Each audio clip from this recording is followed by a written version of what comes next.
Enggak bu, gua nggak mau di sini. Gua keluar sekarang. Gua ambil tas gua yang tadi gua bawa turun seadanya. Gak peduli barang lain di atas. Yang penting gua keluar dari tempat ini. Ibu kos nggak nahan, cuma bilang pelan. Kalau bisa keluar, ya keluar.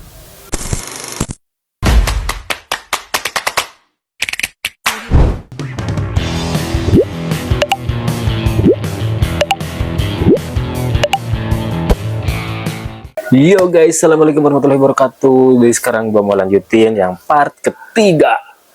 Oke, di part 3 ini mungkin ceritanya bakal lebih seram ya, tonton aja lah intinya. Oke, jadi gua mau ngadain giveaway tapi di 5.000 subscriber. Jadi buat kalian yang ingin dapetin hadiah, jangan lupa like, comment, and subscribe. Dan jangan lupa juga buat kalian yang pengen cerita horor kalian dibacain, boleh di komen di bawah yang paling menarik, nanti gua bacain. Oke, langsung aja ke ceritanya. Dia berdiri di ujung tangga, diam ngeliatin gua, nggak turun, nggak gerak. Tapi entah kenapa jaraknya kerasa lebih dekat dari yang seharusnya. Gua langsung nengok ke ibu kos. Bu, itu bu. Suara gua pelan, hampir nggak keluar. Tapi pas gua balik lagi ke arah tangga, dia udah hilang, nggak ada, kosong. Gua langsung berdiri dan berkata lagi seperti ini. Enggak bu, gua nggak mau di sini. Gua keluar sekarang. Gua ambil tas gua yang tadi gua bawa turun seadanya. Gak peduli barang lain di atas. Yang penting gua keluar dari tempat ini. Ibu kos nggak nahan, cuma bilang pelan. Kalau bisa keluar, ya keluar. Kalimat itu harusnya biasa aja. Tapi cara dia ngomong bikin dada gua makin nggak enak. Gua langsung jalan ke depan pintu. Gua jalan cepat, nggak nengok ke belakang, nggak mikir apapun, yang penting gua keluar.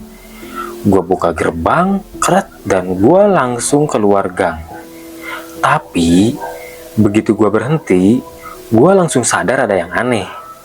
Gangnya kosong, sepi, dan bisa dibilang terlalu sepi. Lampu yang tadi redup, sekarang cuma satu yang nyala, yang lain mati. Padahal tadi ada beberapa. Gua keluar gang, langkah gua cepat, tapi makin gua jalan, gang itu nggak selesai-selesai. Harusnya dari tadi udah nyampe jalan utama, tapi ini masih di gang aja. Tetap aja di situ-situ lagi. Tembok yang sama, lampu yang sama. Gua berhenti, gua nengok ke belakang, dan di situ gerbang kosan itu masih kelihatan. Padahal gua udah jalan lumayan jauh.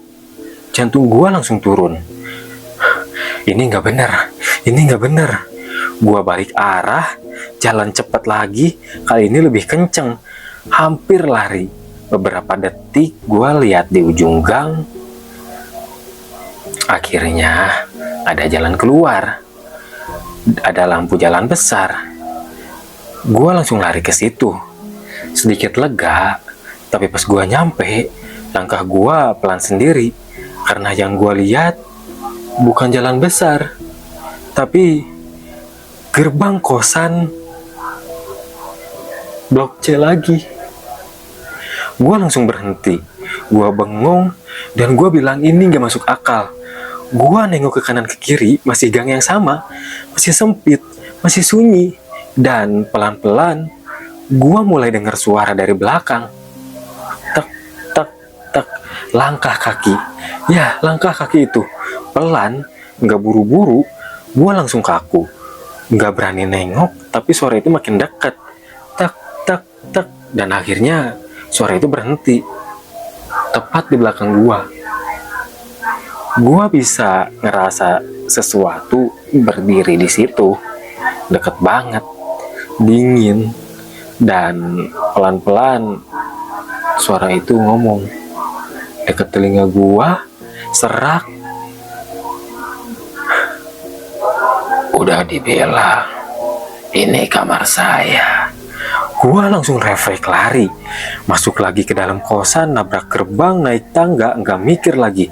Lorong lantai 2 sekarang beda, lampunya lebih banyak yang mati, lampu gelap dan lebih panjang dari sebelumnya. Gue tetap lari, nggak peduli, cuma pengen cari tempat sembunyi. Tapi makin gua lari, lorongnya makin gak habis-habis, sampai akhirnya gua berhenti. Napas gua udah kacau, dada gua jujur aja udah sakit banget. Dan di depan gua ada pintu kamar nomor 4. Ya, ini kamar gua. Gua langsung mundur pelan. Gua perasaan tadi udah jalan jauh loh. Tapi sekarang gua balik lagi ke sini. Dan sebelum gua sempat mikir, pintu kamar itu kebuka sendiri. Pelan-pelan ceklek. Gelap di dalam dan sepi. Dan dari dalam ada suara. Suara gua sendiri. Masuk. Break. Dan gua langsung membeku, nggak bisa gerak sama sekali.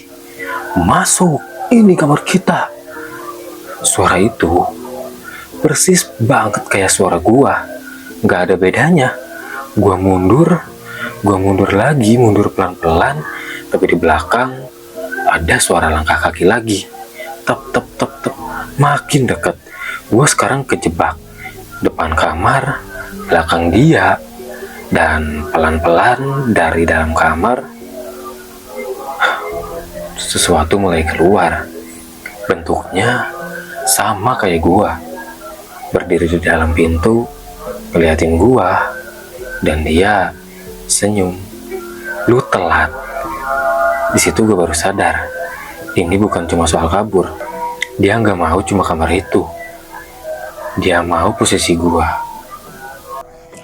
Oke guys, jadi kurang lebih seperti itu di part 3. Mungkin kalau kalian ngalamin hal kayak gitu, apa yang kalian lakuin? Apa sama kayak yang di dalam cerita? Apa diem aja di kamar? Kalau gua sendiri jujur aja bingung mau ngapain. Pastinya gua nggak tahu lagi mau ngapain, dan jujur di situ anjir nih cerita emang edan banget sih. Oke, nanti kita lanjut di part 4. Dan buat kalian yang pengen ikuti giveaway, jangan lupa like, comment, dan subscribe. Di 5.000 subscriber kita adain giveaway, yang dapat menang itu kita saldo apa ya? Ya intinya saldo aja, saldo dana 25.000 mungkin ya, karena duit gua gak cukup kalau gede-gede. Oke, segitu aja. Terima kasih sudah menonton. Wassalamualaikum warahmatullahi wabarakatuh.